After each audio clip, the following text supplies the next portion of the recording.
वहिनींनी गेले अनेक वर्ष काम केले, सक्रिय सहभाग नोंदवलेला आहे. त्यांचा हा प्रवास नवीन नाही. सामाजिक कार्य आणि राजकीय काम करत असताना आदरणीय दादांचं कामकाज त्यांनी फार जवळून पाहिले, त्याच्यामध्ये सक्रिय सहभाग नोंदवलाय.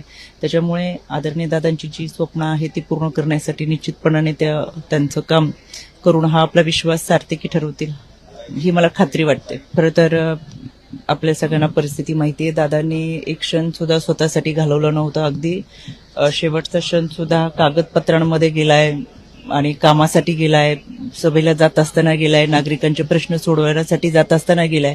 ज्या माणसाने संपूर्ण आयुष्यामध्ये कधीही वेळ वायाला घालवू नये, कायम जनसेवेसाठी दिला, त्या व्यक्तीची पत्नी म्हणून, अर्धांगिनी म्हणून साहजिकच त्यांची जबाबदारी मोठी आहे, ती त्यांनी ओळखली आहे. आणि म्हणून असं वाटतं की भावना महत्वाच्या आहेतच, पण त्याच्याही पलीकडे जाऊन कर्तव्य सुद्धा महत्वाचं आहे. आणि म्हणून जन्म देणारी मातृतुल्य आई आणि अर्धांगी यांच्या इतका वेदना इतर कोणाला झाल्या नसतील कदाचित, पण त्या दोघींनीही त्यांच्या वेदना बाजूला ठेवून जो जनसेवेचा आपल्याला वारसा चालवायचा आहे तो पेलण्यासाठी हे दुःख बाजूला ठेवत खऱ्या अर्थानं आपल्या कर्तव्याला प्राधान्य दिलंय.